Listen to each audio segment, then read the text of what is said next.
Hi, good evening, everyone. Pleasure to be here finally. That we've been trying to meet here for some time, and nice to meet you down. I'm just wondering, so all these lights on one connection, or just maybe just a few here? The video, huh? Okay, as long as it's kind of clear for you guys. Check it out. Because we're recording to put on YouTube. Sure, understood. Great. So, broadly, for those of you who don't know, I'm an artist and a photographer. I'm a failed architect because I spent a year of architecture, but then I switched to history of art in the UK, and then I ended up actually being a photographer. So that was a good 17 years ago that I effectively started my career. Then I came back to Sri Lanka in 2008, and I used Sri Lanka as a base to travel and work in a variety of capacities. As a photographer, I do, my primary style is what's called a reportage, so it's documentary, but I approach my creative work with the same kind of vision and the same kind of sense of identity and creative aesthetic, if you will, whether it's a wedding or whether it's architecture or now lately in the more the artistic space. So I'll show you today, before we get to the PHYGITAL side of things and talking about the nexus between physical and digital art, I'll show you a bit of my background and how I kind of arrived at this space that I'm currently working in and the work that I'm currently doing. So you'll see a bit of photography, but you'll also see a lot of the art and that evolution of my style, and how latterly also I've been working with some platforms and in some spaces where this digital world is now coming alive. So I have some snippets from Art Dubai, and I recently had an exhibition in Dubai's Al Sakal Avenue, Shams and I were talking about it. So there's a few images from there. We'll have just a look, and then of course at any point if you have any questions and want to have any kind of, anything isn't clear and you just want me to explain a little bit more, I'll do the best I can. I also wanted to keep it a little bit informal because there's a lot to kind of go through. So point to the center. The center on the point. Yeah, just proceed with it.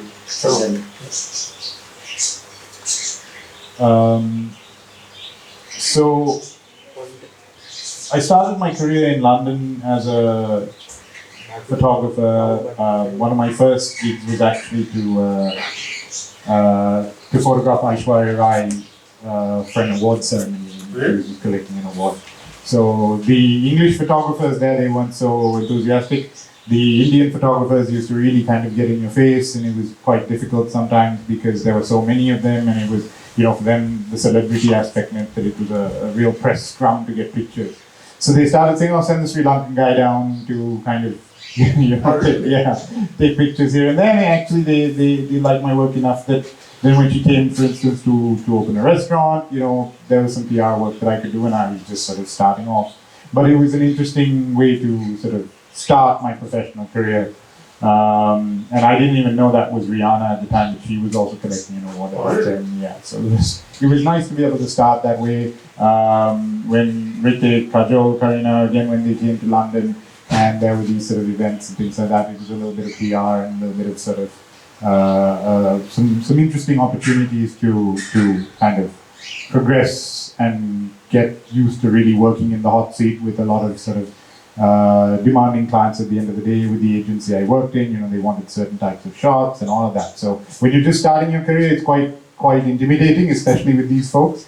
But then you're not paid there to sort of make friends with them or anything like that. In fact, I was hired because I wouldn't try to talk to them and because I would leave them sort of to be, but still take the pictures, like be that fly on the wall and be able to document and photograph as naturally as possible, but also get results that they could use. So what is reportage? So reportage is basically a style of documentary primarily used in photography and filmmaking, where it's documentary but with a sense of sort of observing things a little bit perhaps longer and really getting involved in that storytelling. So conventional portraiture is something where you might get somebody to pose and photograph them that way. Mine is sort of the reverse. It's the anti-posing, if you will. So I get people to be themselves or there's an event and I'm looking specifically at portraits of them, but without necessarily even interacting with the subject. So over the years I've tried to combine both elements into one. And this is an example of that where, yes, there was a formal portrait session, but what I would just do is just let them talk and let them sort of be themselves, and I know when to sort of press the button. But also sometimes I might even get another photographer to be in front of them while I'm offside and just kind of interacting with them while the formal stuff is happening, and then I can kind of get it when they're relaxed and when they're natural. So that's something I have worked on for a long time, and I now, most of my time is spent sort of applying this technique to my shoots, which actually took me to India last year for Rolex Switzerland. Sent me up. We did a shoot in Sri Lanka actually for them. Rolex has a very interesting program called the Awards for Enterprise, which is like their equivalent of the Nobel Prize. So they support social enterprises and things like that that have a particular social benefit. And when you win that award, this is Arun Krishnamurthy, whose speciality is water conservation, urban water conservation primarily. So he was a former Google software engineer. Again, he's gone into this space. When you win the award, you get a very special edition Rolex watch as well, which is always interesting because some of these guys, they have to wear it in the shoot, and everything has to be very discreet. So that's where the reportage element comes in. It has to be a formal portrait, but it has to be natural also. And really allowing them to be in their element and doing what they do genuinely. And fascinating story, we started in Rajasthan with this stepwell called the Mosi Rani, which is not one of the most well-known stepwells until recently. And it's in a town called Alwa. And amazing restoration project, because they don't get just involved in the water element, it's the entire system. And right up to sort of the mountain where the water is sort of collected, the catchment, the entirety of the catchment. Even I don't have a photo of it in this, but even some of the walls in the surrounding areas, because there are people living also on in the system itself, and then there's a fort over here, which is a government office. So they even have to get special permission from the Archaeological Department of India that they have to use the traditional plaster making method for the walls there, which involves an exotic cocktail of things like hibiscus, turmeric, spices. Yes, I mean, so he's saying, I have to get these in the modern world to get some of these ingredients, like the quantities for the plaster is just, it's insane. But they do it as a very young team, very motivated, very sort of dynamic bunch of guys. They travel all over India doing these projects. And this is one of the most one of the most exciting, and the scale is obviously, as things in India, is huge, right? And their whole thing is to sort of encourage conservation and water bodies, particularly in Chennai is where their base is. But like I said, he travels all over, and he has a sort of amazing storytelling ability also to get people from all ages involved in that kind of element. I mean, we have so many water bodies here. He leads actual urban water body safari tours. Like, I mean, you don't have people go past Talangana Lake, for example, but there isn't an organized tour. People always think of going to the national parks for tours. But here he's making urban water bodies and the small ecosystems around them, the wildlife, the bird life, all that, he's making that popular within the city. So, and using that to encourage conservation and the attendant benefits that come from it, from in terms of flooding, drainage, and all of that. So they work across a variety of sort of environments. That's Nosirani. I've also selected photographs here which I feel have the architect in me is always still present. So I try to incorporate it, and I try to involve my human subjects also within the architecture, which is always tricky because you're dealing with personalities and people, and architecture can sometimes compete, and it can also dwarf. It can make them disappear. So one has to always be mindful of that balance. But at the same time, in a project like this, it is the architecture that also needs to speak. It is conveying so much, and ultimately also we look at photos because hopefully they're interesting enough to look at. So it's finding that balance and allowing people to be in the scale of things, but also to find their own kind of that narrative that fits both. And actually here what they've done is they've installed fountains to aerate the water. So it's not just a decorative thing there.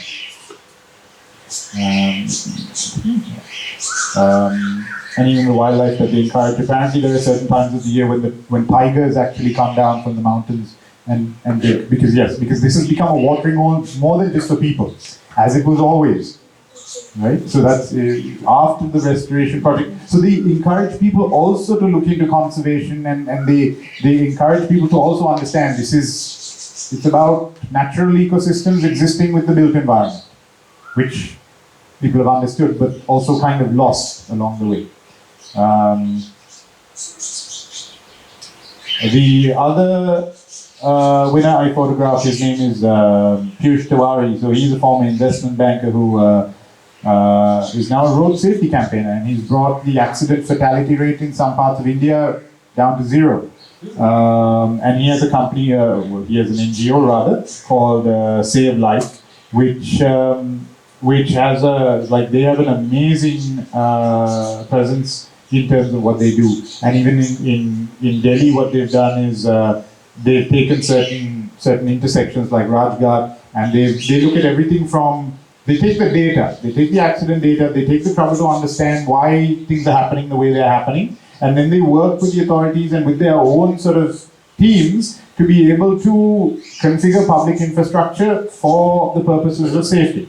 So they would even, the Rajghat, they've even painted it with different colors, kind of, that are color coded for people to understand culturally how to use these kind of very, very busy and dangerous spaces, right? So that's something you may not be able to see too well here, but they supervise even the painting of it. The Mumbai-Pune Expressway, they have these special jeeps which go up and down. So they have a method for, even if they see a lorry driver sort of falling asleep at the wheel, they'll surround that. And they have a technique for getting them to pull over safely. Yeah. So there was a particular spot also down here where they noticed there were a whole spate of accidents, because at that point the truck drivers are falling asleep because it's such a distance, and what they realized was that these guys are falling asleep, or the vehicles are slowing down, they're stopping to sleep, and cars are slamming into the back. So what they did was, within 3 months they got the local authority to give them a multi-acre car park with like a rest stop and all of that. So these guys, instead of falling asleep at that point, they can put in, stop, rest, and that keeps the highway free. So they have an entire methodology of doing all this. And they have safety equipment, the whole list. They have accident investigators. So if there was a bus crash, they'll send them down. They'll gather the data. They'll try to understand what parts of the car are failing more than other parts of the car. You know, that level of detail. Again, you can't see some of it. I haven't used some of the pictures because, yeah, that one, for example, has details of where they analyze all the cars. They look at everything from, you know, the manufacturer's details, and now they're working with the car manufacturers in India to make safer cars because they are looking at the real accident data. So they look at the physical infrastructure and they look at the human factor and the vehicular factor. And they're bringing, so that's where these people are bringing multiple disciplines to one. And he's meeting with the Indian Transport Minister, and in a country like India, which also has a lot of bureaucracy and, you know, issues like Sri Lanka and politics, they are able to effect change very quickly, comparatively. You know, still a long way to go in some areas, but they're doing amazing work. And once the momentum is gathered, they can change. So he was also saying he would love to do some work in Sri Lanka and all that. So hopefully we'll see. Arun was actually supposed to do some work here. I think that may have stalled now because of our situation, but hopefully we'll be able to see the likes of people like this giving us a little bit more, you know. And it's the key thing to understand also that it's local knowledge. So they're working with systems and cultural practices and culture and issues which are very directly relevant to what's happening with us. They take the trouble to understand that. But using a rational framework. This is Rohan Petyagoda. Some of you may have seen he's been very sort of active on social media recently, giving commentary on our political situations. And we photographed him up in Horton Plains, where he's had an agroforest sort of not an agroforest, but a forest restoration project that he actually admits didn't quite work out the way that they thought. You know, they tried to reforest with thousands of trees and it failed. And then they realized that actually just leaving it alone was better. Yeah, that natural systems were doing better. So now they learn sort of where to remove invasive species, and now they've understood the limits of human interaction there.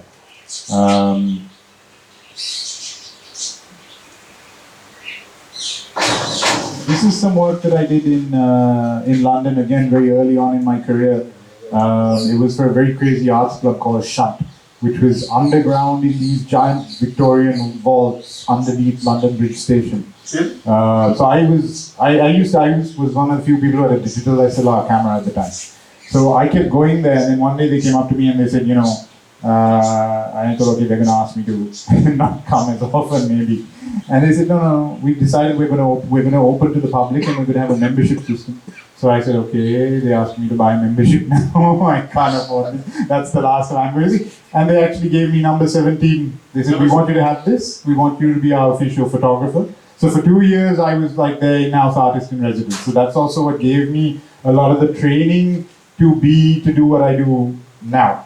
And sometimes in my career also creatively, when I've looked back or when I feel a little bit creatively stuck for inspiration, I go back to pictures that I took 2006 to 2008. And I think if I could do that, why am I not doing that now? So I'm always able to shake things up by going back to what I used to do well. Partly because also I had very basic equipment. You're shooting mostly in the dark. It's very challenging situations. So you have to do a lot with very little. And creatively, you have to learn to use the little bit you have. In a way, we are also faced with that situation today where we can't get materials, we can't get equipment, we can't get so many things, right? So many restrictions.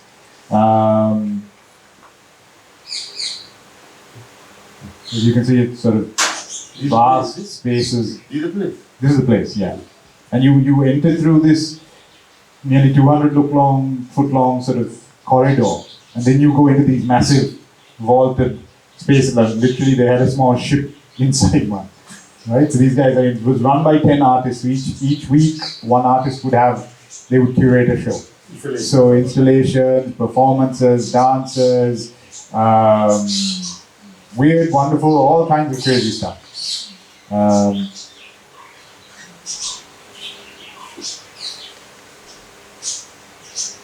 This is some work I did accompanying Dominic Sansoni to Udap and chill out.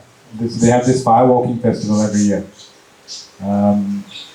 Again, for me, none of this is pose. This is just watching them sort of, they take these vows and reenact scenes from the Mahabharata. So then they have all this sort of this stage makeup put on and all of that. So it's always the imagery from this is always interesting. This is again dances where I'm using sort of, again, very low light situations. So I have to use the blur and movement, you know, really keep camera steady. And these were actually with my phone. So one of this was exhibited in the US. So I'm actually making prints. This is on the phone? Yes, this is from the phone. iPhone or what? No, Samsung box standard, but you tweak the camera, and then it's just about really you can use your phones for everything now. And so what I also say is never get too obsessed with equipment when it comes to photography. Just whatever you have can be enough if you know how to use it, and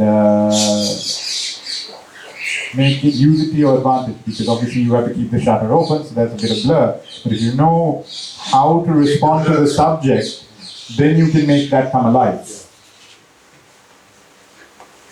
This was Conversations with the Sky, the SLI conference from a few years ago, I think 2017 maybe, or 2016. So I've been, for the last 10 years also, I've been an artist in residence with the Chamber Music Society of Colombo. So this was at the Nelum Pocono. This is one of the few times I actually used the flash for these shots. And this was a bit of an accident, so you had sort of these giant shadows coming up on stage. And I also just like the fact that the sign is so massive. Mercedes-Benz Fashion Week, Sri Lanka Design Festival, I've been covering since 2008 as well. Again, for me, space, negative space, space in terms of how people inhabit them, even if it's a fashion show, plays a big part of the kind of photographs that I take. So, I try to think architecturally and framing people within that. This is a wedding I shot in Dubai and Abu Dhabi in Liwa at the Anantara. Very long-standing client of mine. They called us up. Actually, their friends were getting married in Sri Lanka constantly. They were the expats who've been in Dubai since the 80s. And then she's half Lebanese, German, and her husband is half Italian, French. So very eclectic group of people. But they brought us up from Sri Lanka to shoot their wedding in the middle of the desert. And sort of you're going traveling through all the dunes and all that. And again, for me, it's the architecture. So you have the gateway to the Anantara is again off in the distance. But I try to incorporate some elements. This is actually, I had to climb up 45 minutes up a sand dune to get this shot because you can't use drones in Dubai. That's the bus that they came in. I think now maybe the rules, but this was 2017, yeah. And I think the Sheikh of Dubai also has his villa somewhere here. So again, it's this oasis city in the desert, right? And the wedding was all the way, I think, on the other side somewhere. And again, it's sighting, so it's a very, very, just the seats and this ceremonial structure. So. That's it. But again, framing it within the landscape, framing the built within.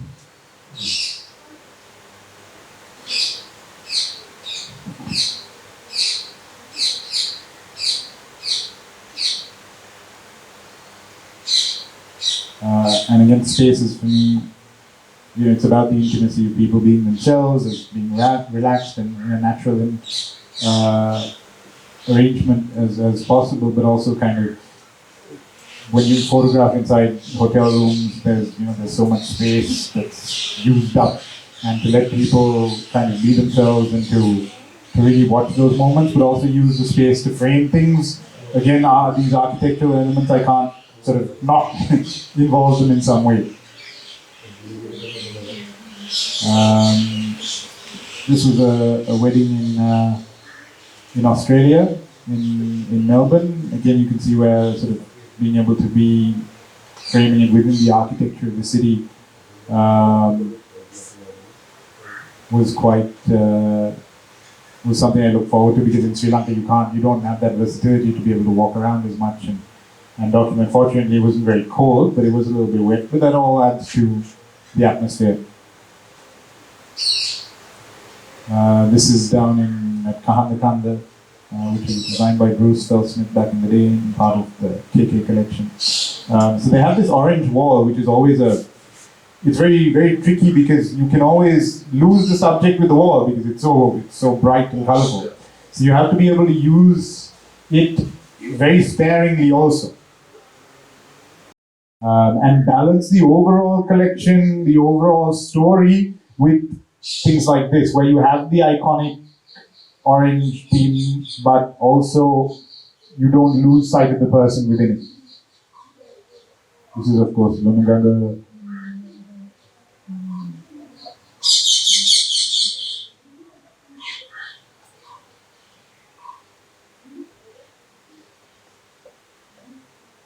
There's a few different weddings here. But again, my approach to wedding photography is very much this kind of natural, candid approach. And also a lot of just sitting around and waiting and watching.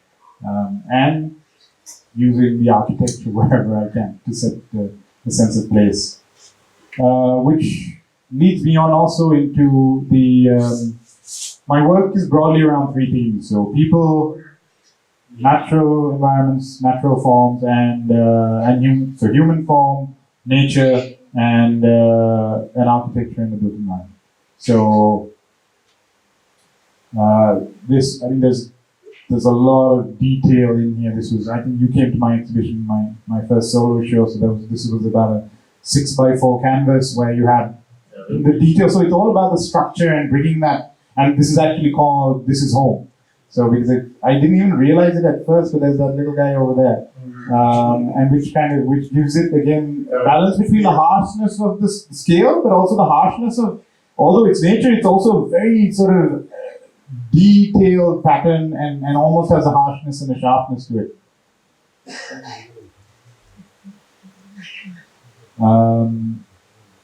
And I was talking to you about projects that I'm hoping to do with partners and collaborators, like with Varun at VK, and that involves taking the photographs into sort of a larger sense. Because my work really needs to be sort of seen at scale, and sometimes that's difficult to do in a practical sense.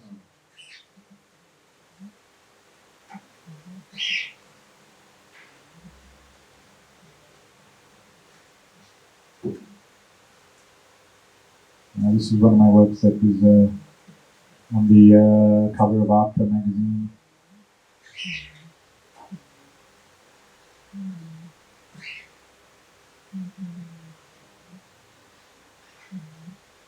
This is a technique I use called tessellation and mirroring.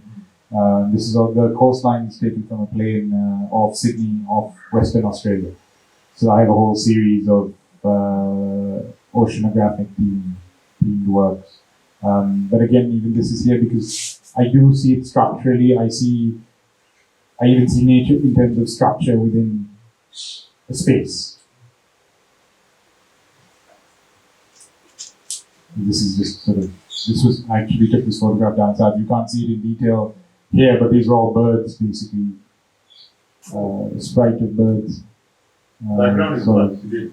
It's just it's a sepia image, so it has that yellow tone, but it was just against the sky, this massive flurry of birds taking off. And then themes including the architecture, and this was taken on one of the Sri Lanka yachts off Port City. And this is a shot that I've done about 2-3 years in a row now. But Colombo hasn't changed much because of the situation. But of course, this is quite sort of dramatic. So I just did this for a boardroom of an investor at World Trade Center. We did an 8-foot long version of this.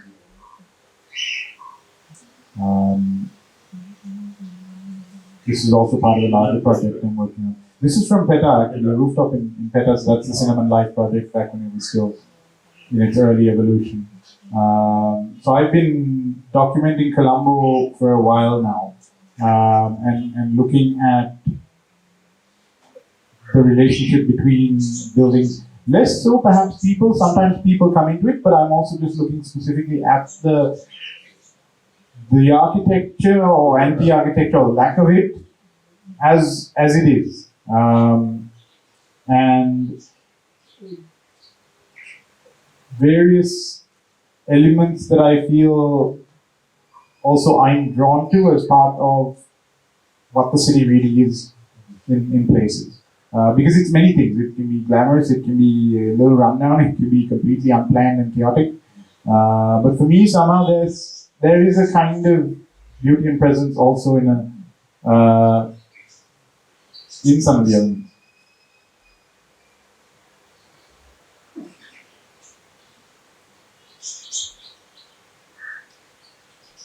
So again, working with sort of large scale, there's a huge amount of detail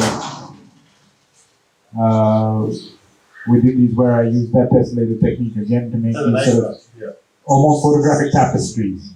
And here again, once sort of zoomed in, there's these two guys. This is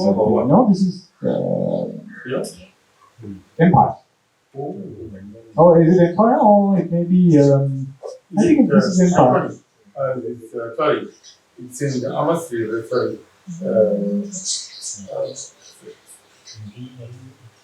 That's from Union Place, right? On 320. On 320. I think this may be on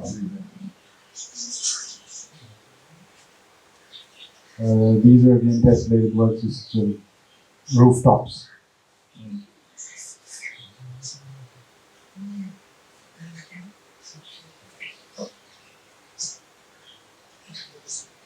This is everyone's favorite tower. I've been just out of curiosity documenting it for a pet project called 100 Views, which is basically this structure within the context of the city from 100 different viewpoints. From the time it was, I even have shots of when it was just a hole in the ground. And even sort of that it's become this kind of beacon within the skyline. We can apply our feelings towards it in any particular way, but it is this kind of almost contemporary Adam speak, if you will, which was always what sailors arriving to Sri Lanka would see, right? Sripada in the distance. It was like, this is how you've come. So now this has taken over that role in a sense.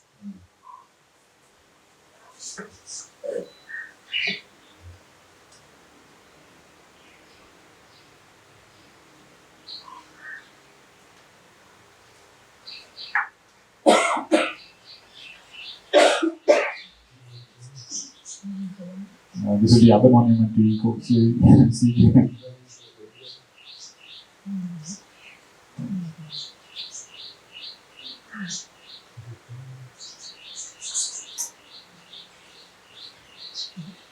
Which brought me actually last year. I started just playing around with a few composites because I did a residency with the British Council UK. And digital art studios in Ireland. We basically they got 3 artists from around the world, 4 artists, an Indonesian, 2 Brazilians and myself. And because of the whole pandemic, it had to be online. So the emphasis was digital art and artists working in that digital sphere. So now this will slowly lead us on to this whole idea of phygital. But this is where I started now. My photographs have been digital, I've been working in the digital space. But there is a different level of depth also in terms of thinking digitally, in terms of exhibiting digitally, because even the exhibition as a result of this residency was all online. So they had a special website which was done for the purposes of that, as opposed to the conventional way, where we would have exhibited the work, even if it's digital, you would have had it on a screen and people would have looked at it. But here, everything was online, and you started also having to think about the way people digest work. And Without your presence. without your presence, and how they're digesting almost everything now on a screen that big, right? But this is also where I wanted to have these kind of tongue-in-cheek dialogues about our identity and what we want Colombo to be and what we want as a country, and and it became, I just did it just almost as just to have a laugh and just kind of just experiment a little bit. So they weren't meant to be final pieces, but there was a very interesting response to it. And actually, I even got the residency as a result of these pictures. So yeah, so that was what was quite interesting, is that even this process of experimentation, because of there was a viewpoint that I wanted to. So when I put these up, I had a whole series of captions and things that I added with it. So and that really resonated with people. And they were also sort of, this is the post just after the pandemic, so people are really starting to question a lot of what we do and how we do it.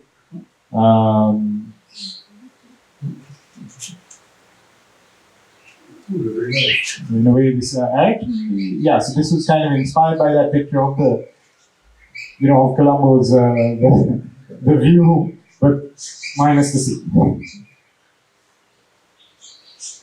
And this was also around the time when the Pearl Express sank. Oh. So I was trying to address the idea of the importance of our oceans, the importance of our natural resources, our natural environment, and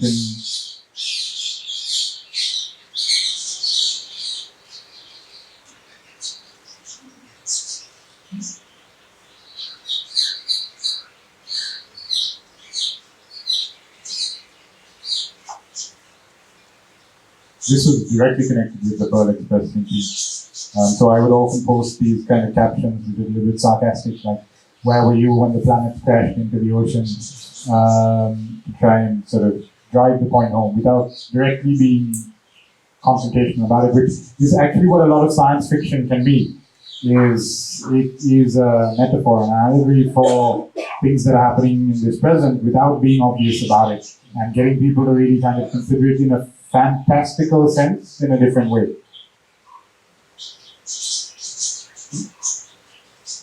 Okay, people ask me whether this is in Sri Lanka, and by this point the shuttle had been retired, I think, a good 7-8 years.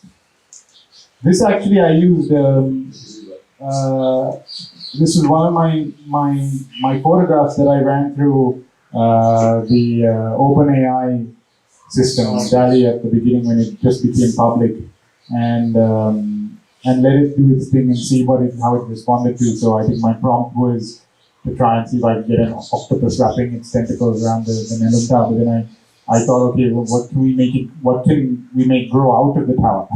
So again, not being afraid to, sort of wanting to experiment and see where the potential lies in this digital space. And some people have really, they've turned out amazing things, as some of you may have seen. And they continue to turn out these really kind of. But for me, there was always a story connected, and it's always connected to a body of work and the way I'm observing the world around me. Let's see if this plays.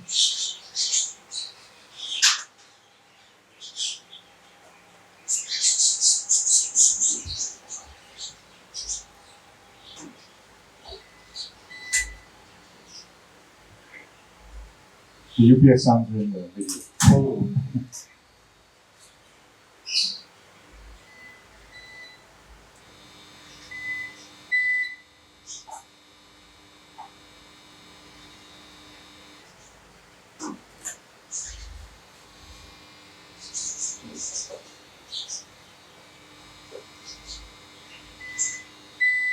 So I actually call this piece Power to the People. This was part of the work that I did for the residency.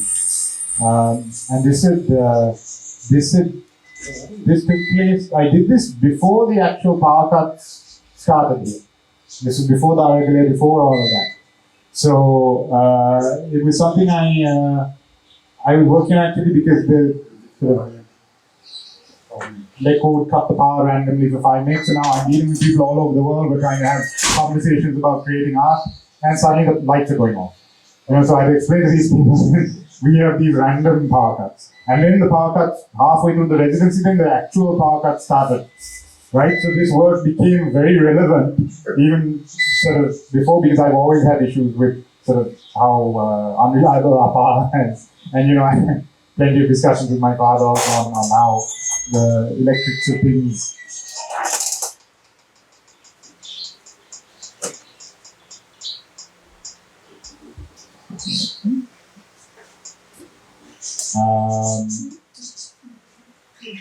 again, looking at architecture in cities, so that was also connected to the idea of the city as well.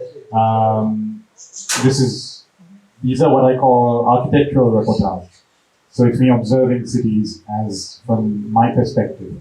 And this is Saigon in Vietnam, which obviously is sort of this massive urban sprawl. And almost for me, some of the images almost like the fact that there are people in them also allows me to focus on the scale of cities and question the built environment of how we create these things that might live on even without people.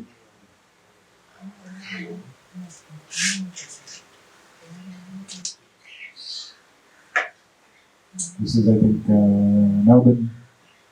So I spend hours and hours just walking around cities, documenting, and most of what I photograph is actually architecture. A lot of photographers prefer sort of street photography, and but for me, the documentary side of things sometimes lies in the architecture. Not necessarily talking about architectural styles, or but more this kind of assembly of objects is how I see it.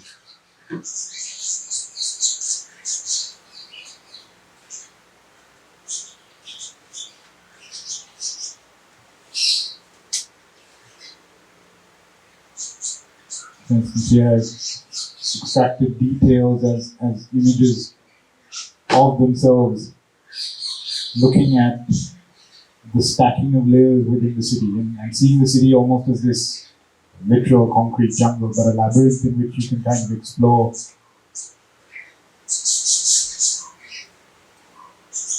And sometimes, I will again involve people if I see it, and I think it brings the scale into perspective, then I will take that opportunity. And also looking at the relationship between organic and this is something I've been working on from the Gardens by the Bay. Again, using that tessellated technique.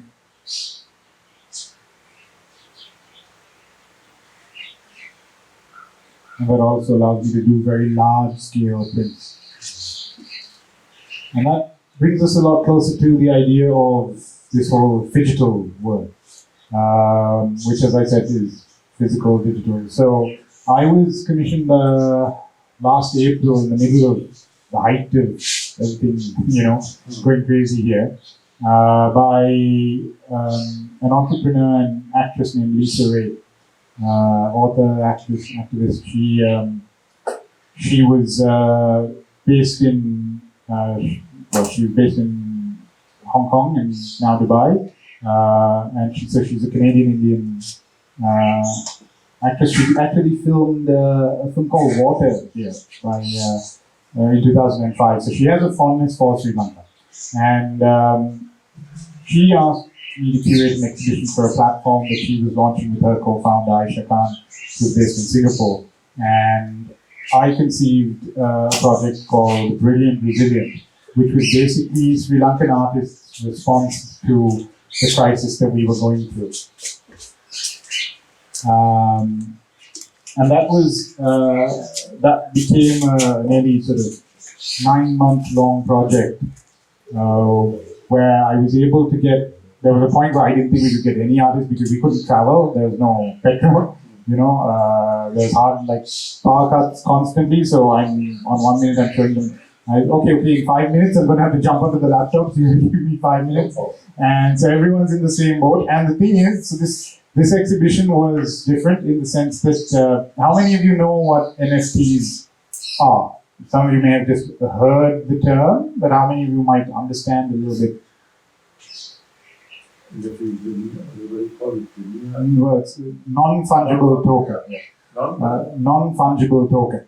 So I don't want to go too deeply specifically into what they are and how they work, but broadly, it's a way of taking any object technically, but in this context, the work of art, digitizing it if it's not already digital, and using something called the blockchain, which is like a giant system of ledgers, computers that verify data. and verify objects, if you will, in the digital space using, it's connected to cryptocurrency as well, because that's the whole process of how cryptocurrency is mined is on the blockchain. But the idea is that the blockchain is a ledger which verifies that a piece has an identity and allows it to be collected or owned or exchanged on the blockchain where it's constantly tracked. And it adds a layer of accountability, which especially last year was very important, and that was obviously something we were greatly lacking, and also allows an artist, for example, to a greater degree of transparency in terms of the work that they create. And also it allows another avenue for work. So in a second, I'll actually show you what I mean by that on their website and some of the examples of the actual work that I selected. But it was interesting because there weren't very many Sri Lankans who had done these NFTs. So you have two types of artists in this regard. You have artists who have physical work and create sculpture and paintings, as we all know. And you have artists who are purely in the digital world and creating digital artwork. Both I was trying to bring together within this platform of creating NFTs. And the Upside Space is what the platform is called. And they're one of the few, if not the only at the moment, really curated platform where they get local curators from across Asia and the Middle East to design and bring together artists into exhibitions and curate exhibitions for them, where it's not just anyone who can just put something digitally together, just puts it out.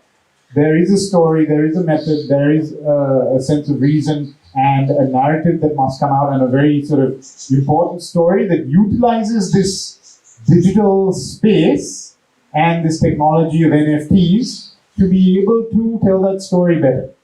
And that was the challenge, because I had some experienced artists and I had some emergent artists, and I had to get them all to sort of agree to, because NFTs, the NFT bubble sort of has been bursting lately because it was crazy a couple of years ago. There were works selling for $40 million that were just simple GIF images, highly pixelated things, you know.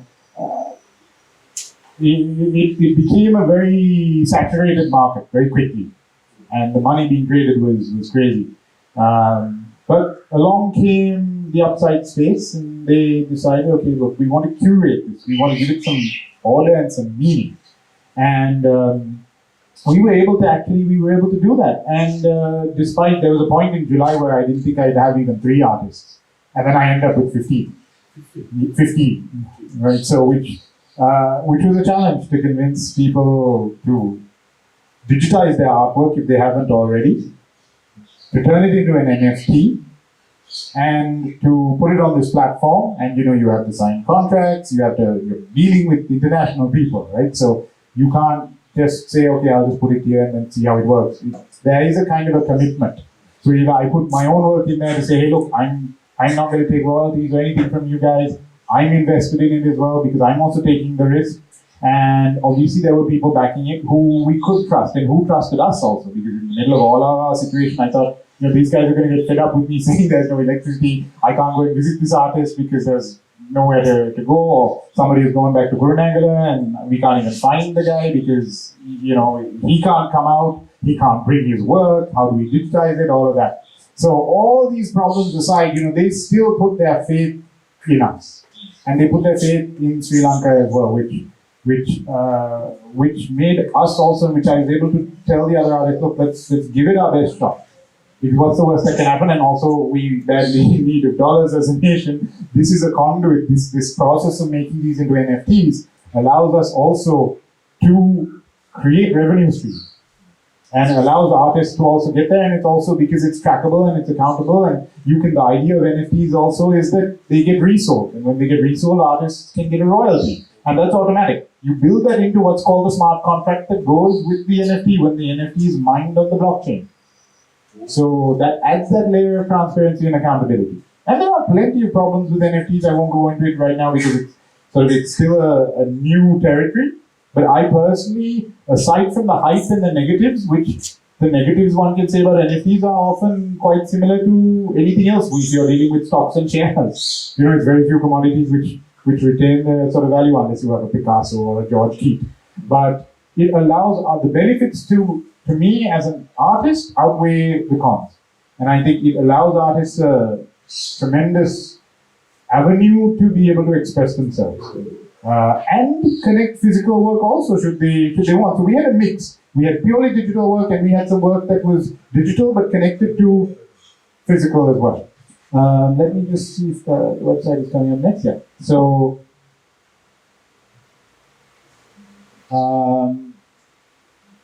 this is Brigitte Manhanse, who did a little bit of a live installation. Vasi, an artist who did a performance piece, poetry, and painted their body, applied it to canvas. And this is all, we have an artist named Nuan Shilpa who uses AI, and he was one of Sri Lanka's sort of first NFT artists to really get on board with this kind of technology. And he was also guiding me quite a bit because he had that experience. So it was being able to connect a lot of people and really grow together. And the Canadian High Commission, actually, David and Victoria, who are the outgoing High Commissioner, he said, we're leaving, can we do something for the art scene in Sri Lanka? So I jumped and said, I'm doing this exhibition, I'm curating this exhibition. Would you be interested in maybe seeing how it could work? And it happened that Lisa Ray was also, she's Canadian Indian, so there was a tie there and we were fans of her work. So it started coming together and we were able to have a physical exhibition at Canada House, and they very kindly sort of sponsored a reception. And I was able to bring these artists in. Now, maybe not the usual format for an exhibition where sort of artists demonstrate their work and their process, but I felt it was very important because you're tying very physical experiences and acts of creation with a very hyper digital international presence. And actually, the Upside Space, they went 200%. I thought we'd just have a small reception where the artists can meet each other. He said, no, let's do it. They printed catalogs. We brought catalogs from Dubai. The Singapore team were working on getting the artworks that we had done onto the site. The site was only supposed to be launched in December. And here, 4 months, I'm happy to say that things generally sometimes can be a little bit sort of later than usual in Sri Lanka. But I'm happy to say that we were early. And we were actually able to be the first exhibition that was able to do this out of all the exhibitions in the region. Not that it was a competition, but despite all our problems, everyone was able to bring it together. And I thought Lisa would just give us a video address, being digital and all that. She said, shall I come? And so to be able to have someone like that coming to Sri Lanka and taking that chance also, this was September, so I was also a little apprehensive because you never know about the political situation here and all of that. But I thought, no, let's do this. Let's show. And I'm glad to say that we were able to show that in our little way, we were able to do something fairly robust and fairly grand for them to go back seeing Sri Lanka as not just this country which is, always in the news for the wrong reasons, that there are genuine problems and that the artists are responding to those problems. And let us respond creatively and let us also show that there is potential. And actually there were sort of 8 collectors within the first few days of the exhibition when we kind of pre-launched, which I didn't, I caution them and say, our government doesn't have dollars, so, people may not be collecting, but people did because they saw the value in it. And some people collected purely digital pieces, which was, something quite refreshing to see. And for people to see from outside that, Sri Lanka has potential, and there were international collectors as well. Somebody bought the Prabhat piece that was on the catalog. Just as the digital version of the catalog was made in Dubai, somebody from Dubai had purchased that NFT. So before we even had the physical exhibition, we sold digital. When we had the physical pieces, we had those, and it was way beyond what I thought was possible. And we were able to have sort of a reception. We were able to bring the artists together, crucially, which was very important, and have them meet, have them feel also that they are part of a collective. And that also I feel is very important for artists also to realize that they're part of a collective. They're not just individuals with their own ego. Oh, I want to create this work, and it's my work, and all of that. And I told them also, one person sells, everyone does well. Maybe you may not be getting it monetarily, but you are all part of something new, something successful, and a chance to grow. And we had established artists like Anoli Pereira, Pradeep Manansa, and we had emerging artists also. So with a body of work, but who needed that support. And for both to be able to work with each other was also great, and for me to be able to kind of convince them all that they could work together was, or have their pieces together. And then display, we had a couple of screens that display the digital work, and we had sort of pieces it wasn't a conventional art gallery setting, but it's Canada House, which is a beautiful home, and crucially it was supported by David and Victoria, who are very supportive of the arts here. And so that energy was what was important, not even the space. And we were able to sort of have a few physical pieces also for people to sort of get it. So I'll show you on the site now, I'll show you how these pieces were sort of translated into digital and then to NFTs. Let me just that.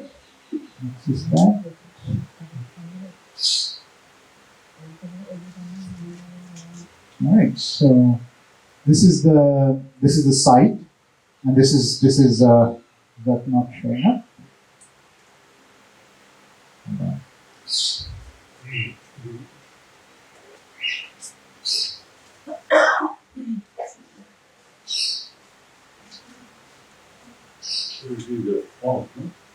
Let me. I think it's because PowerPoint is. Okay.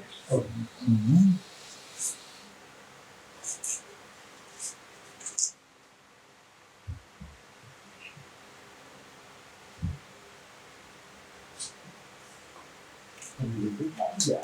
Somehow.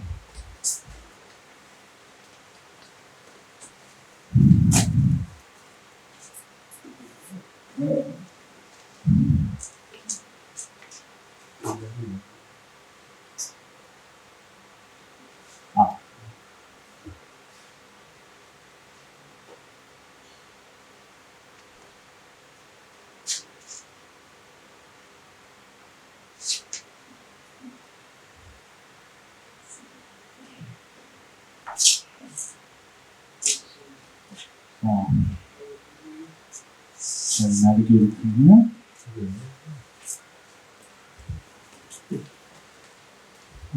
Actually, this was so. The theme of the Brilliant Brazilian again was basically the idea was to show this brilliance, as in this kind of this ability to shine despite all the mud around.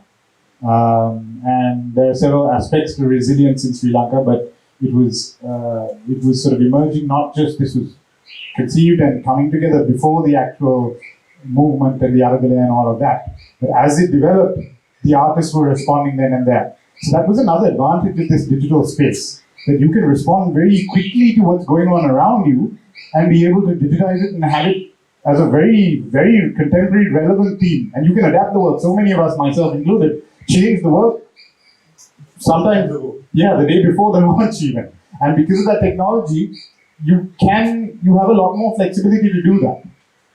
And that versatility is very, very important. So let me just put Amina's up, because this was actually collected. The Canadian High Commissioner said that he collected this piece and he's retiring now. And he has treasure trove of art. And he was saying, it's actually nice to be able to collect a piece of art which I don't have to worry about packing it. So, he can access this anywhere in the world. He owns this piece now. It's a digital piece. So he has, on the blockchain, basically collected this. And now if you access the blockchain, it'll be linked to his, when you have something called a wallet, an e-wallet, and in that wallet is, within the blockchain, within the ledger, you will see that this piece, this work, is collected by, and the provenance is established there. The work is a little bit slow, but let's see how it goes.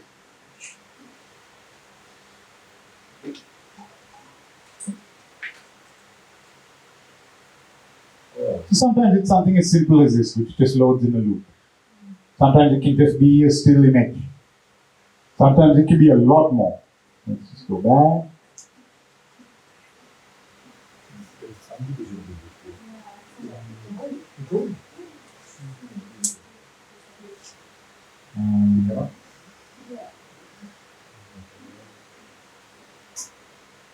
This is Anuma's work, which was based on the events of the 9th of May. She was almost painting it without knowing what was actually going on. And she was busy painting and with these watercolors, and it really resonated with people. And she'd actually sold the physical pieces to somebody within hours of, putting just a post on Facebook. And we managed to actually do a digital version of those 3 editions, which again were collected, like snapped up, because it really resonated with people even in its digital form. So you only sell one piece on digital form? You can have editions. So this has 3 editions. So there's 1 edition. So again, even that you can see. Oh. So there were 3 editions, and you can see the provenance. You can see the sale price. You can see who it was transferred to. Fabin is a fantastic Indian artist based in Dubai. I think I had a couple of glimpses of his work. So you can see all the processes. Even it was cancelled because they were trying to sort of list it and relist it on the site while they were getting the site working. But you can see all of that. The history. The history. So minting is when it is put on the blockchain, and you're saying to the world, this is an object, this is a piece of art, this is its identity, this is its provenance, this is its contract. And that's seen by... The royalty fee is basically 10%? It varies. So that can be set with the artist, sometimes that's set with the platform, but it's always automatic and it's tracked. And you can see that it was collected twice. And it has its, there is a specific address, like an IP address or a house address for that work. There are different, so the blockchain, there are different crypto, it's powered by different cryptocurrencies and networks. And the network is Ethereum for this. It has an ID, this is the token standard or the contract standard, which basically is applied to what type, whether it's an edition work or a single piece. And you can see the royalty as well here. So every time it gets retraded, 10%. 10%. Yeah. So that transparency is very, very important. Still, one minute now. The original piece is with the artist and she has already sold. No? Yes. What happens? Like, does it get devalued or how does it happen? So that's interesting. Now the original 3 pieces were collected, so it's a triptych, and those 3 pieces remain with the buyer. Okay. And there was an open communication. We said, look, I want to do this. I want people to see this work, and they were fine with it. She's not going to make any more originals, Yeah. Okay. right? Or physical pieces. This is another thing. Even I have to be careful with the idea of an original has been turned on its head by this. So we have physical and digital. Each of those can be original. You can have an original digital piece also. Technically, you can have a picture that is on a wall, and then you can color it in green, let's say, on the computer once you digitize it. Technically, that can also become an original, or it can be a variant. You can do the same thing with a physical piece. You can have this in blue on a wall, and you can reprint it and put green or red. You can do the same thing in the physical world and the digital. So that's where you have to decide between whether it's a variant piece, a derivative piece, or a completely different piece. That's up to the artist. And the same rules apply even in the physical world. I mean, there are a lot of artists whose work is very similar. Or it could be even the same thing, just with some slight touches, right? So to get back to your question, again, there is an open conversation, and everyone knows what it is, and that's not hidden either. And in this case, there's no physical pieces coming with it. People are collecting purely the digital. Does that make a little bit of sense? Yeah, it does. But then, say a piece like seller to seller. Yeah. Okay. So, the value is in that one single piece. So, when you digitize it and like there are several people buying it. I mean, I'm just thinking like the person who bought the physical piece has spent the money thinking that, okay, this is for this particular piece, it's bespoke, yeah? Yeah. So, but then when you have multiples of that in the digitized world, I mean, how does that? So it's basically the same as editions. So unfortunately, it's very much a Sri Lankan thing where we have this idea of you have the one piece, Yeah. whereas in the rest of the world, some editions going, you have very famous artists who are doing editions of 500. Yeah. Damien Hirst has, I think, 10,000 or something, right? So in the rest of the world, in fact, in some cases with certain pieces of art, you're supposed to have a high number of editions. Yeah. They actually don't like smaller editions. Like in vehicle, the Mercedes-Benz, the select number of vehicles, 10 numbers, That's or even 400. Merbax and things like that. Yeah. High. So again, it varies, and that's up to the artist's provenance. Now with NFTs, also people do like single NFTs, but there are some NFTs that get traded thousands of times, right? The idea is collectorship.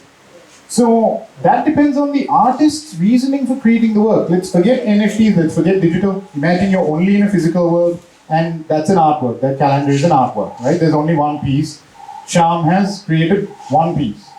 But if they decide to do editions afterwards, which some artists also do, that's a conversation Charm has to have with you if you collect it and say, look, at the beginning, ideally, an artist who knows what they're doing will be able to say, I'm creating this one piece, I may do editions of it later on.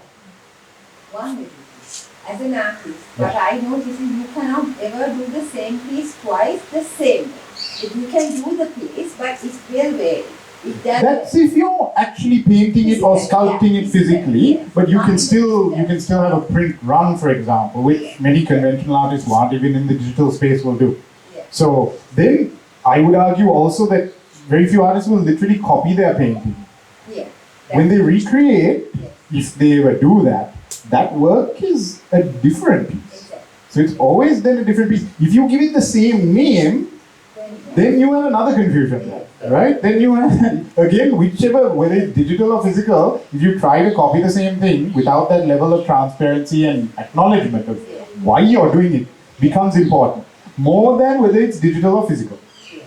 I was having a discussion with a friend who works on Wall Street, again, and he's a tech guy, right? But he was saying, crypto it's short-lived, all of that, NFTs are a scam, all that. And I said, what about what happened in 2008 with the stock market? CDB collateralized debt obligations were an institutionally recognized thing that collapsed. World economy even collapsed overnight. It was rubbish. It was complete rubbish. But packaged and sold at very high profit for hundreds of millions of dollars. But at the end of the day, you can have, and stocks and shares have been traded for centuries. Established, people say, but you can still have garbage. Right? You can have art that is beautiful but doesn't sell for anything. You can have art that is garbage that sells for millions and millions. That's where the brand and the reasoning behind it comes into play. That's why with serious artists, even the Upside Space said when we're selecting artists, we have to really look at their background, their ability not to have just produced work, to create work or to submit work for this exhibition and this theme that is meaningful, and their potential future ability to create. Some people create and then they decide, in the NFT world, there are a lot of people because digital has allowed people who would never have been able to have an exhibition or never have their art sold or seen to be done. And I think that's a bigger pro than the negative of there is too much work. And there's one NFT platform called OpenSea, which is the biggest NFT platform, and there's probably hundreds of thousands of pictures on there, of artworks on there. Absolutely saturated, But in a way, I think that's also kind of great. That's allowed people who never have done anything to be able to have something. May not sell, but that's better in a way than never have been able to express themselves. And we also have to remember that there is an entire generation, some of whom are here, who have been raised in the digital age. And for them, actually, there is a separate segment of NFTs and collectors of NFTs who don't. I was repeatedly told that there is a significant collectorship in the NFT ownership base who don't want physical work. They actually only want the digital. And there is an entire contingent of people who have grown up or who are used to processing everything, not even on a laptop, but on this. So they collect their NFTs on that screen. They view it on that, they share it on that. So everything is an app. And we can argue the pros and cons of that world separately, but it is what it is. It is the people look at things a certain way, or they spend perhaps more time looking at it digitally, or they just live in a very minimal environment where they don't want any, or they travel. There are a lot of digital nomads, especially since the pandemic, where people feel, I don't need to go to an office anymore. I don't need to have, in the West, home ownership is declining in some places because people have realized we don't want a permanent home, we don't want a permanent car. We prefer to rent, we prefer to be mobile. If we want to travel tomorrow, we want to travel. So I take my art with me. And the art doesn't only have to look good. If the art is meaningful, you don't constantly have to be looking at it. And there was actually, let's display this just so you can, I hope you can see. So these are very simple NFTs in a sense, but that's because the artist also has a very strong body of work and very strong practice of what she wants. This is Anoma's work. So I think it's taking time to update here, but basically you will see Sri Lanka sort of fading in terms of the cataclysm that was unfolding. So that was more straightforward, if you will. Some are a lot more complex. So let me just kind of get us back. Yeah, so you can see it's slowly transitioning. So this is where we could combine 3 physical separate pictures into one.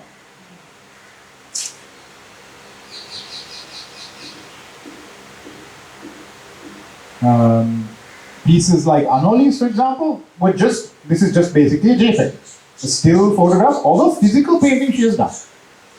And the person who collected this, film director actually living in Canada, she got the physical piece as well with it. So those two are then linked. That I would say is kind of an ideal, where you get the best of both worlds, right? But actually when you collect it on the site, it says that you have a 30-day window to get the physical piece shipped to you. After that, the artist can do anything they want with it, because some people actually don't want it. So that's something I was told to be prepared for, is that some people will say, I don't care, you sell it to whomever, I just want the digital. For me, that digital is the original of a kind of an original, in a sense.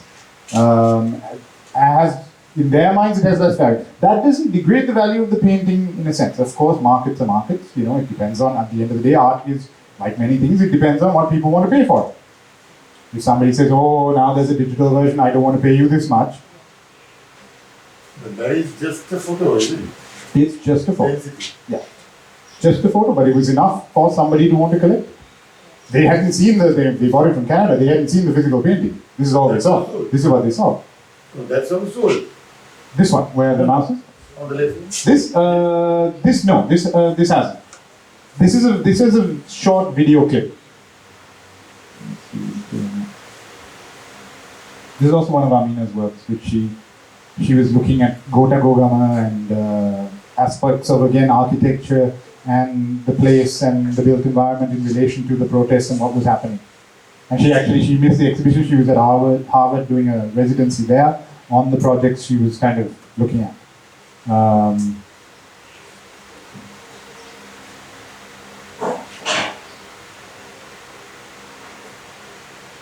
So it's a very short clip. That's it. There are people to buy this also. This is it can be something which appreciated by a lot. But then that's where where's my mouse? Alright? Yeah. So the people are just can with all my art. That's what he's saying. Yeah. So if you want to digitize it and put it back, you can see it. Yeah, because then I can keep something of this. Because I have a problem where I cannot let go of my original. I have this serious problem. So you have the problem that Anupa Pereira has. Okay. Because he's been hoarding these pictures, these paintings, and refuses to let anyone collect them. And so I managed to convince him to digitize it. So it's just a still photograph of his work. And he really doesn't want to part with the physical work. I think that's the idea. He doesn't want to part. He doesn't want to part. in this case, I have to see if he might, so it says physical NFT here. So he will give this if the NFT is collected. He changed his mind, I sort of convinced him because... he is bought, he will get the physical. Yeah, because I was also concerned that whether people would want to just collect a still image of, because again, this is a new exhibition, it's from Sri Lanka, the site is new, so I wanted to maximize chances. So I said, okay, look, if you are able to get it at this price, and if we're able to list it as such, would you be okay with giving the physical? And he was fine with that. But he was more inclined to do it because there's a digital kind of going in. One little advantage of this is that now art is perishable. Whatever way it can perish. Yeah. Say something happens, the digitized version is there. Because this is on the blockchain, right? And they are moving to a new format. Is it scanned or what? You scan it? This is a photograph of the painting. That's it. Yeah. Sometimes it's a scan, sometimes it's So there are many levels to which you can, they call it digital intervention. There are many levels to how you can take an object. So that calendar, you can just photograph it the way it is, or you can animate it. So there are very sophisticated NFTs, actually hard to buy, which I'll try and show you a few clips. I mean, digital can be physical and digital. Digital has many levels, tremendous levels and variety. NFTs allow you to take all of that, put it into a bucket and sell it in a way that is accessible and translated, including keeping a physical work with it. Technically, anyone can. You have to mint the NFT, and that's the process of mining, so you need a little bit of cryptocurrency to be able to do that. And actually, Nuan Shilpa, who's one of the artists I featured, I'll try and show you his work because he was working with AI models before it became popular. And his work is very politically and socially conscious.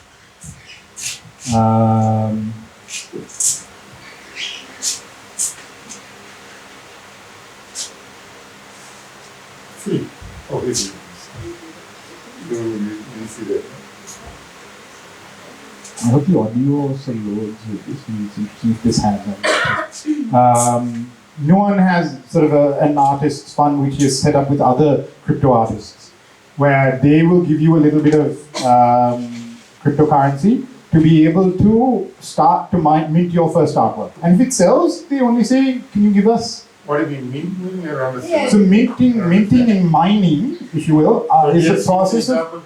Here artwork. Yeah. How do you put it in this platform? Let's use that calendar as an example as a physical piece, right? Okay. So now that's a physical artwork. Let's say you're a digital artist, right? And you only create digital work. Now this is a digital piece, there's no physical. Created all in a computer, in a system. This has to go on the blockchain, which is that ledger that verifies that all that information I showed you at the bottom, Yeah, correct. all this is what comes from the blockchain. You can only get this once you imagine. Upload Basically, okay, so calendar, you've made this calendar my artwork. You take a photograph and then you're putting it on the platform, right? But you can't put it on the platform first, you have to mint that, right? So that basically what you're saying is, you're telling everyone in this room, all these thousands of computers that are linked to the blockchain, I made this artwork, I'm putting it on this site, I am putting a contract to it, I am saying I want 10% every time it's sold, I am saying this is the story of it, right? All of you, are you okay? Do you agree? Do you agree? Do you agree? Do you agree? So sometimes millions of computers are crunching this data and minting it and saying, Minting meaning? Verifying your story. verifying your story, exactly. You created that. That is your original. Yeah. You created this piece and you're putting it on the blockchain. Right? And then you put a price on it. And for that you have to pay. You have to pay what's called a gas fee because it uses, energy. Energy is the commodity here. Because to mine it requires computing power. And that, Is there like now the thing is this? How much will it be? Yeah, exactly. it can be anywhere from $5 to hundreds of dollars. It depends also on the final price you're setting. It's like a commission on a real estate. Right? Oh my God, that system they commission on the... Because the art world anyway this happens. Galleries and museums can sometimes take 50% of the sale. If it is $1,000, Yeah. so your price is $1,000. Yeah. It will take what, 10%? It's like this now. The process of first, so there are several, it gets a little complicated, so it's easy. I can one day show you the actual process, but basically now that artwork has been created, you have digitized it, right? Now it's on there, you're ready to upload it to the site. So then you start, now first you draft the contract. As you would, right? Imagine a building, you're drafting the contract, right? Then you get the BOQ, you get the estimate, and you can see the estimated price of putting that on the blockchain, saying this is my work, right? Now that varies heavily sometimes during the day. The best advice no one gave me was do it while America is asleep. Because while the US is asleep, the prices drop a bit. If there's more traffic on the road, prices are higher. Supply and demand. It goes back to, a lot of this goes back to simple economics. But more energy is being used at that time on the blockchain. More of y'all are showing up and putting your time in. Y'all are all drinking coffee, y'all are all drinking Coke, so that's the overall costing now. Yeah. So we have to use more AC, we have to use more fans, we have to use more lights because y'all are all in the room. If it's only a few people, fewer people, then it's the price drops a little bit. So sometimes you can mint it for $6 equivalent, or even less. Sometimes it's 20. But once you do that, you mint the contract and you mint the work, right? And that price varies, and that's a cost.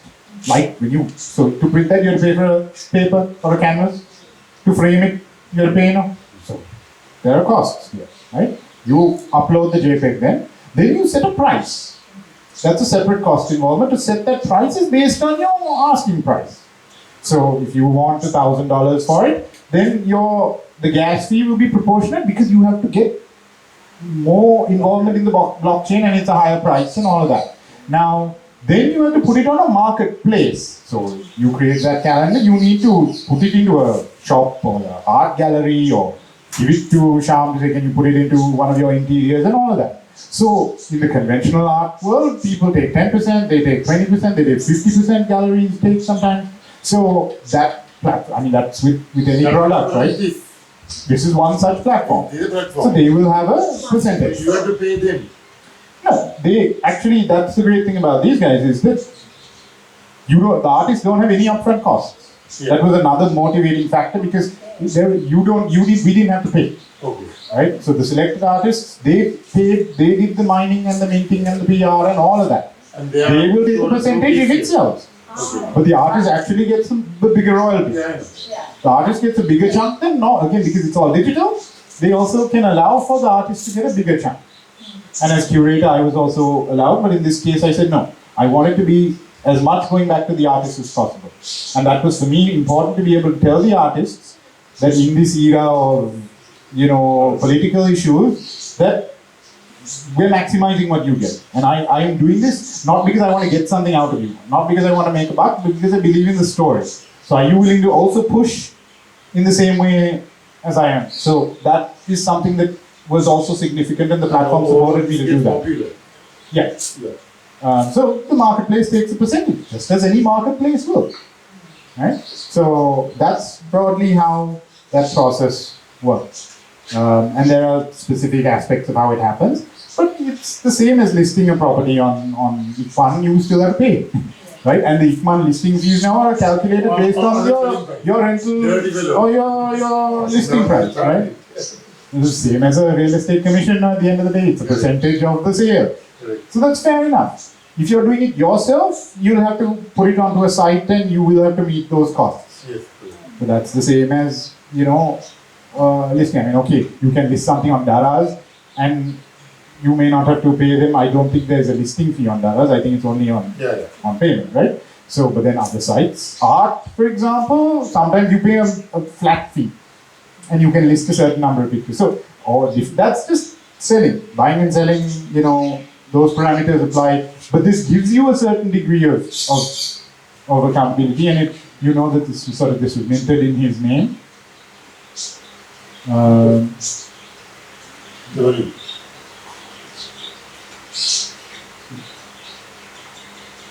Profit and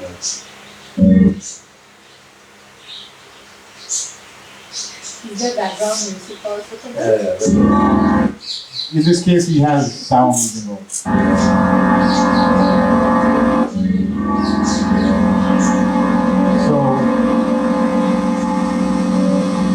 this is is all sort of, What is it about? it's basically, I mean, I won't go into the political thing for the purposes of this discussion, but I see a land. Yeah, I saw a line. so he calls it the murder of Leo, which is the idea of the symbolism of the lion being the country being butchered. And it's very difficult to view imagery also, but it's all AI generated.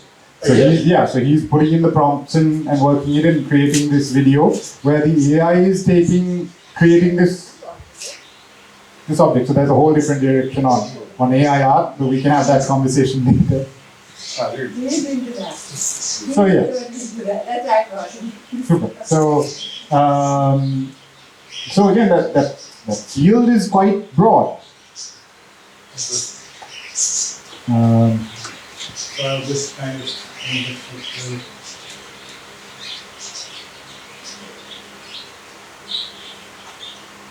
this is the box piece, which was the one that went straight up. We have one for these sculptures.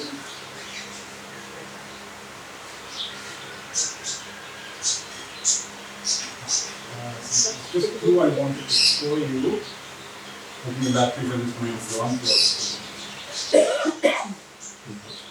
You off or is it on? There's two bars.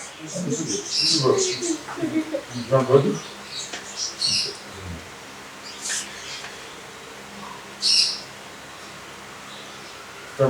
Not on, is it? It's on, but it doesn't seem to be here.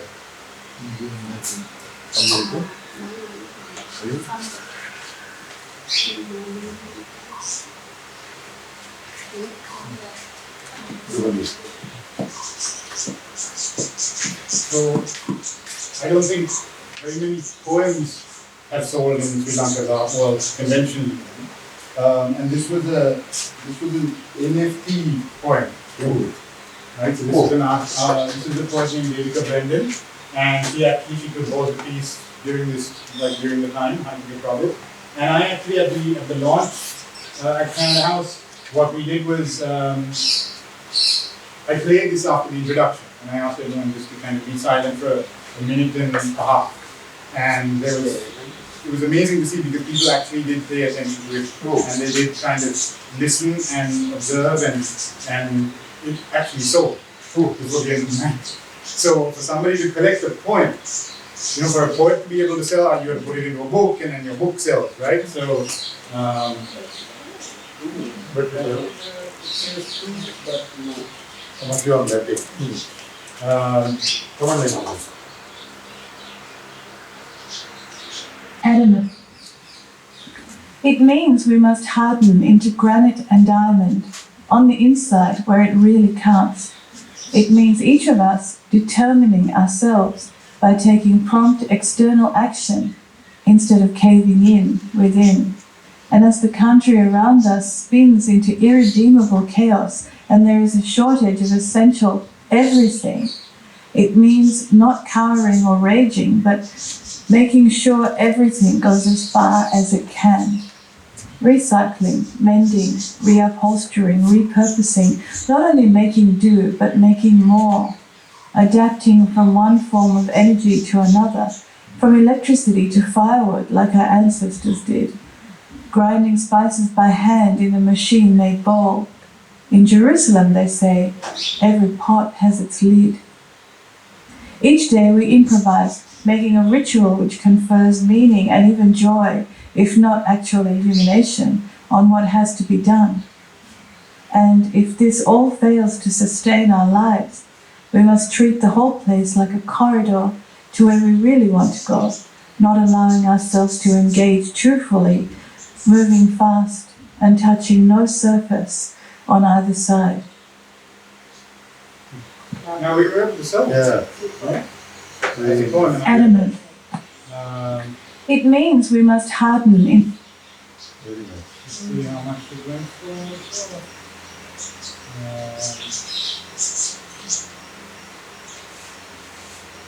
It's there somewhere in something around there. But I think it was about $350. What? So, $300? $350. Not bad for a player. You know, and it's just a black screen with the words, right? So it's not even really, you're not looking, you're just hearing. And you owned it. Yeah. So there is no, and many people can own their place. No, this was only one edition. Only one. Have you heard of the artist Walker? Yes. So Walker's pieces are like that. You have several of Charlie Chaplin or whatever. Yeah. So, again, there is that recipe. I'll just show you one of the slightly.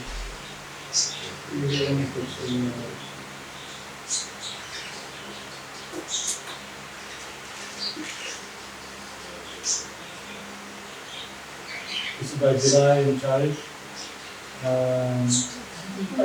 What?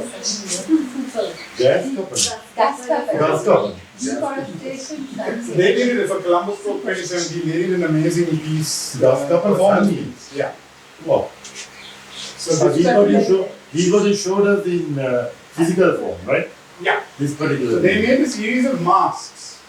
Sanya masks. Brilliant. For, I'll just let it load for a second. Oh. Sanya masks based on for a performance where they were addressing pollution and environmental issues. So pollution, so plastic, polythene, in this case deforestation. So they then adapted it because they can't offer the physical mask because they need that mask for the performance. So this was a way to allow somebody to collect a piece from the performance without actually collecting the performance, but also adapting it. So now we are not setting a video of the performance. There's a third intervention, the digital intervention one.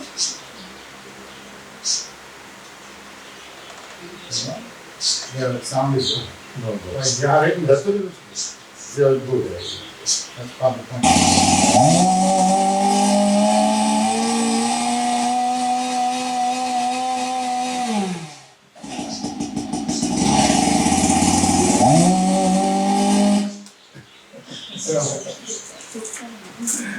Crazy but beautiful.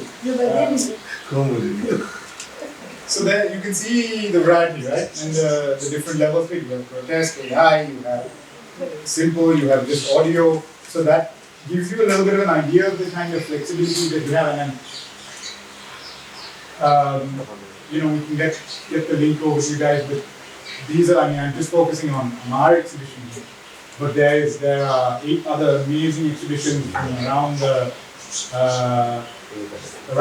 Asia and the Middle East. And some of the pieces are just like outstanding. Some of the digital interventions they have done are just really kind of stunning as well. So, Different world. in your own time, just Not they are different world, This generation. I Huh? don't give anything computer. He says it's processing, it's making AI, whatever. And then he puts that down and says, he designed everything on his own. so Good for you. So that's This is my second daughter. That my niece. That my eldest daughter. I think I've seen that. Not that. I'll just quickly wrap up the Alright. presentation.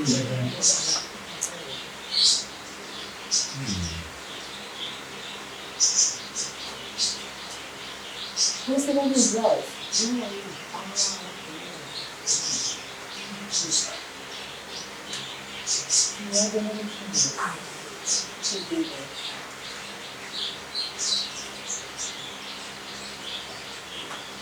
So this is These are in Dubai. this is what I did in Dubai. This is a 1.5-year project I've been working on with a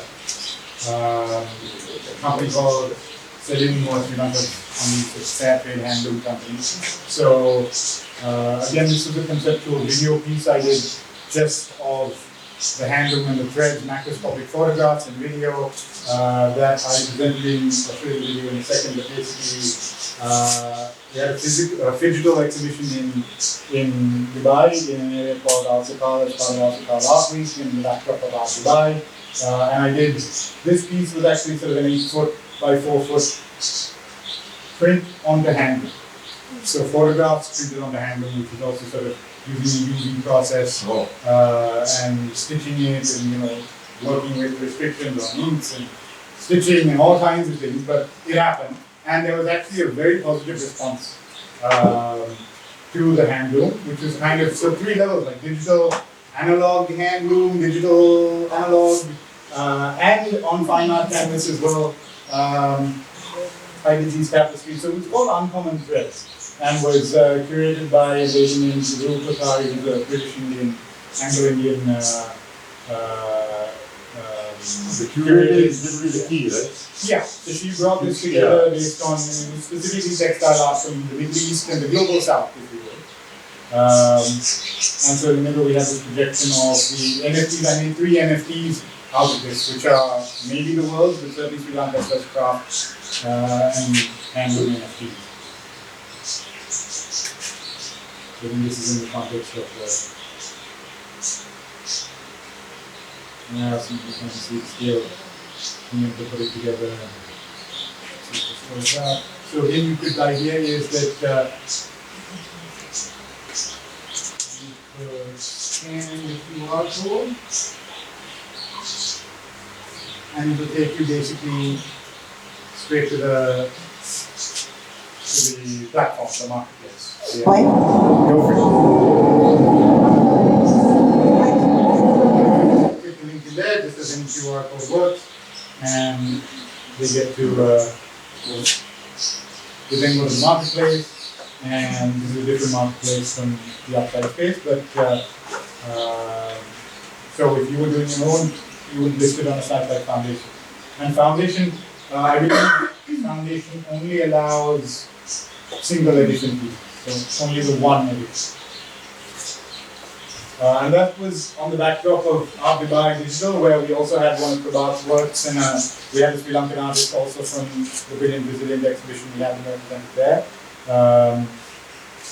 And this is the Upside Spaces booth at Art Dubai, which is constantly busy. So here they had a physical piece where you had to scan the QR code to see the digital one. Oh, right, that's cool. Right? That's cool. So just in a way, kind of like what we did as well, but you also had these screens displaying the other work. So since as architects, I also just wanted to kind of show you some of the possibilities of how it kind of works in terms of spaces and interiors. And this is what we were talking about earlier, Sham. Can you see if this works?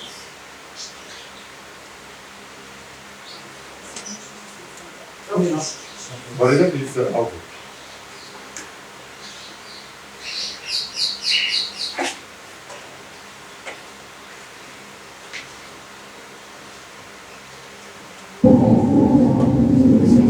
This is the entire digital section. Just the entrance.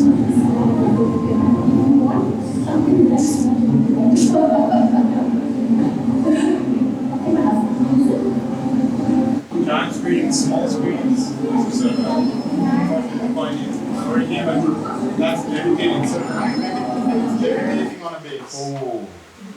With the digital thing going on in the background. So very kind of very tech oriented, but also. Excuse me, I think these are more relevant to now the TVs.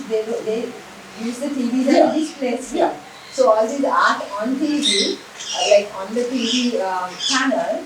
So I suppose it's digital art that you can sell for those kind of things. That's basically where the digital aspect comes in. Physical and digital, right? Yeah. That's So also. Yeah, so I'm that's using it as a the- buzzword because it's easier to say than digital. So this Lisa had a show also in Mumbai of one of their exhibitions, and they used this also these digital screens. They partnered with Samsung, I believe, at the time, so you could see the physical piece and then the digital interpretation, right? And there are physical pieces also. Totally beyond that.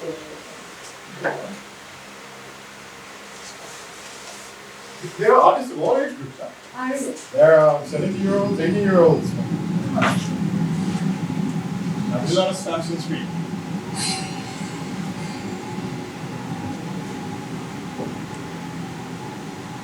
So these are sold.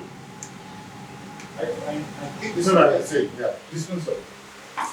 So I suppose the more advantage is like, when you just see a physical piece, you don't get music or drama. But then in this case, you can just Precisely. get the music and the drama in the backdrop. Yeah.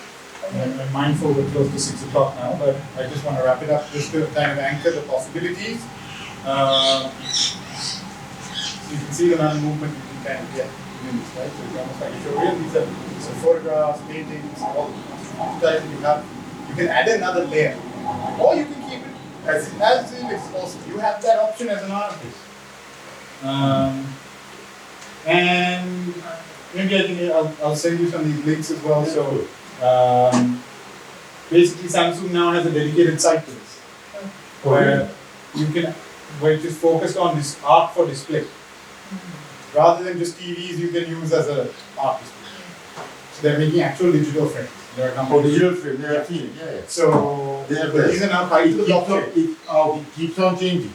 Yes. You can customize that, or some are tied to the blockchain. So when you mint it and you purchase it, it downloads directly to that screen. You can't play your Netflix on it. Oh. It's an art screen, just as you make a frame from an art. I've seen these for family photographs, so you Oh, yeah, those. that kind. But with the NFTs, it can be a bit more complicated because the idea is it's connected to the blockchain. Yeah. So if somebody can't just Your plug frame in is and not in the NFT. Yeah. Uh, I've seen that sort you of can thing. turn your family into NFTs as well. Yeah. People have tried. Then there's another company called Black Dove, so the Upside Space are looking at partnering with them as well to be able to actually offer. Now, if you purchase a piece of art sometimes on a website, you can customize the frame like this, right? You can say, I want teak, I want fine wood, and that. So art sites have been doing that for years. But here, they're doing the same thing. You can choose a frame, except that it's Digital. right? You can select your size, 49 inch, 96. They do the installation, or you can do it yourself. You pay a membership, so then you subscribe to the art. So it's like Netflix for art. And it streams directly to your screen. Oh. So each time, each month, you can have a different art. It allows you to rent art. Yeah. I mean, physically doing, people rent art, but physically doing that is a lot harder. Here it just downloads, but it connects to the Remember, they blockchain. sell homes in NFT, houses, designed houses. Any object can be They digitized. paid millions of dollars. I remember a person selling a house. It's just a digital like was there? Was doing a 3D house, Okay. and that is being sold. You can live in it. But I know, it's just a digital thing. this is not Yeah. something. This is No, not but I'm something saying just. it's a different crazy. Yeah. So there is no people. They They It's extreme like, of that. it's like what's this? And they own that house, huh? Avatar. Yeah, own that house, the digital world. people pay What is that? millions for avatar. Yes. Right, it's the whole thing. But this is not new. Also, this has been going on as long as the internet. For me to buy KESARA.com, and the guy was asking some $10,000. Yeah, So and that also they look at your brand value. Yeah, yeah, They look yeah. at your brand value and then come up with a price. Okay. So Yeah. even a website is digital real estate, right? It's just a digital address. You're paying for that. Anyway, when you buy a website, you pay, So here now there's. Have you heard of Second Life? It's like a video game basically. Second Not Life? a video game. It's like a digital interactive experience. And people buy islands. That are digital islands. Okay, They pay okay. thousands, and now there are fashion designers who design custom clothes that are only digital. They don't make the actual clothes, and people pay I would like to do that. hundreds for digital sneakers. And your Okay. avatar is customized from head to toe. You can get a digital avatar paying digital currency. Now that sounds ridiculous, maybe to us. But my point is this: it can sound ridiculous, but there are real world possibilities for Yeah. artists with a serious, Yes. serious message, and our message was serious. And to be able to take it to that level, the possibility exists partly because of this ridiculousness. That is why your father doesn't understand this. He cannot be rather But that's the thing, if someone is willing to pay money for a sneakers, Yes. what can an architect or a fashion designer or an artist or a photographer, or a graphic designer not do? Exactly. Because that platform is being created. Yeah, that's- Because people are sitting in maybe creating No, a virtual what I island. would suggest is there always has to be a balance. You Yes, can go because- the extreme and you can go. That's with anything in Yeah, society. things like that. I mean, even in the physical world of commodities and trading, look at the extremes we have with True. oil and gas, gold, gems. Look at the market controls. Look at the guys profiting. Same problems exist. These are human problems. Correct. But it has been spun in the digital Just sense. that it just is like not what do you call tangible. And the other company in this space is called Infinite Objects. So I think with them, you can't change the art. It's like the frame for one work only. That's Digital, you can't change.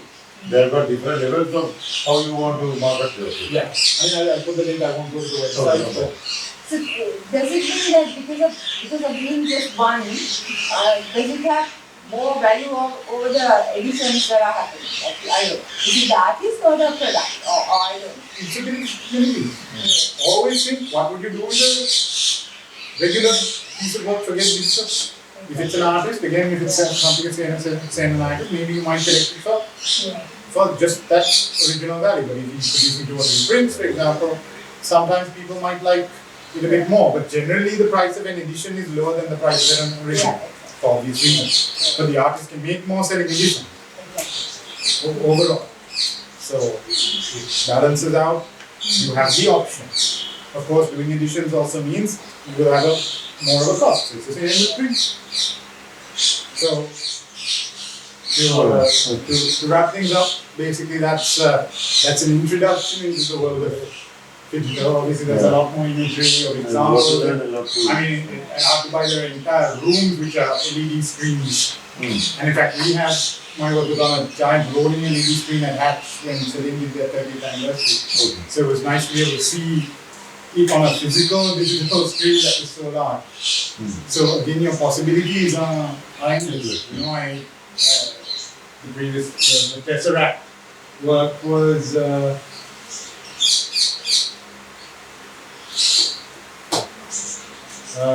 on a massive wall. So again, possibilities are endless, but combining both allows us a lot of flexibility, and especially in terms of spaces and design. Really, I mean, remember we talked about that office some time ago, right? And that's where initially I was thinking, if we could have like a light stream, turn the wall into a work of art. Whether it's a wallpaper or a print or a framed artwork or a digital screen that you can change. It's really about, it goes back to the artist, the creator, the designer, the architect, the meaning of what you're putting there. Because as you have seen, you can put anything now. So that is why we need to really think about, that is why I still believe in phygital, because physical also makes us think a little bit more. And makes us appreciate also, and if you can combine both, fantastic. I mean, not always does phygital only make us think. I mean, digital also has the power to do that. I mean, technically every movie, every film you have watched, songs you have listened to, you've listened to through a digital medium, maybe on vinyl still, but it's a process of, it's not digital or vinyl or analog. It's the process of receiving it visually or through the, rather than touching or seeing a work of art on a wall. Right? So that takes us into a lot of different dimensions. So thank you for your Thanks a lot. Thank you for your I time. think I really appreciate your vision. I think everybody enjoy. I hope, especially over there, I want him to come to that. It's a different way, the 3D guy. So I just want to make the effect from what is done, and a lot of opportunities are there all. Huge opportunity. I mean, you have a lot of UI designers, for example, web designers, 3D people doing renderings, who can now take it to the next level. But there is a direct conduit. Earlier you had to collaborate with an artist, you had to see how you can do something physical and guiding. Here you have the conduit, they're out. And we'll give you a small gift. Thank you very much. Sorry. Thank you. Thanks very much. What is it? It's something, but it is actually one of the few catalogs we have left of from the brilliant exhibition. Oh, that's good. Again, normally there wouldn't be a physical catalog with a digital exhibition. There was never supposed to be. But because we had this chance to have a physical exhibition in the physical space, they actually did, which is also kind of interesting to have, and gave us both levels of, gave us two levels of how we can kind of